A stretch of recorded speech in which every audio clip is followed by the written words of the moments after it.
Hi అండి, welcome to నర్వీ channel. ఈరోజు వీడియోలో మీకు చుక్కకూరతో టేస్టీగా పప్పుని ఎలా ప్రిపేర్ చేసుకోవాలో నేను మీకు చూపిస్తాను. చాలా సింపుల్ అండ్ రెగ్యులర్గా చేసే పద్ధతిలో కాకుండా చిన్న చిన్న చేంజెస్ చేసే టేస్ట్ చాలా బాగా వస్తుంది.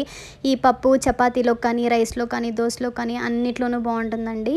ఒకసారి ట్రై చేయండి. రెసిపీలోకి వెళ్ళిపోదామా. 1/2 కప్పు కందిపప్పు, 1 కప్పు దాకా చుక్కాకు తీసుకొని వాష్ చేసుకున్నాను. తర్వాత 1/2 ఉల్లిగడ్డ వేసుకున్నాను, 1 టొమాటో వేసుకున్నాను, 6 పచ్చిమిరపకాయలు వేసుకున్నాను, తగినంత ఉప్పు వేసుకున్నాను, తగినంత పసుపు, తగినంత కొద్దిగా ధనియాల పొడి అయితే వేసుకున్నాను. నేను ఇక్కడ 2 కప్స్ దాకా వాటర్ అయితే వేసుకున్నానండి. ఏ కప్పుతో అయితే చుక్కాకు తీసుకున్నానో ఆ కప్పుతో మంచిగా అవన్నీ కలుపుకొని హై ఫ్లేమ్లో ఒక 7-8 నిమిషాలు విజిల్ పెట్టకుండా మంచిగా ఉడకబెట్టుకోండి.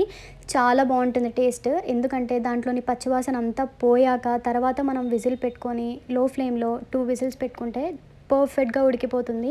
ఈ పప్పే కాదు, మీరు ఏ పప్పు ట్రై చేసినా మొదటిగా వెంటనే విజిల్ పెట్టకుండా ఒక 7-8 నిమిషాలు దాంట్లోని పచ్చివాసన అంతా పోయాక తర్వాత విజిల్ పెట్టండి లో ఫ్లేమ్లో. ఒక 2 విజిల్స్ పర్ఫెక్ట్గా ఉడికిపోతుంది.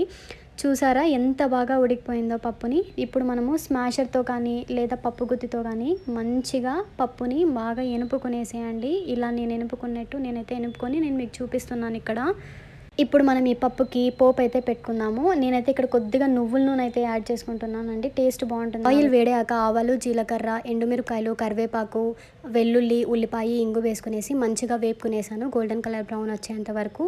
ఈ పోపుని మనం ఆల్రెడీ సిద్ధం చేసుకున్న పప్పులో వేసేసి మంచిగా కలుపుకునేస్తున్నానండి. పప్పు ఈ కన్సిస్టెన్సీలో ఉంటే మనకు సరిపోతుందండి. ఎక్కువ నీళ్ళగా లేకుండా, ఎక్కువ గట్టిగా లేకుండా ఇలా మీడియంగా ఉంటే చాలా బాగుంటుంది.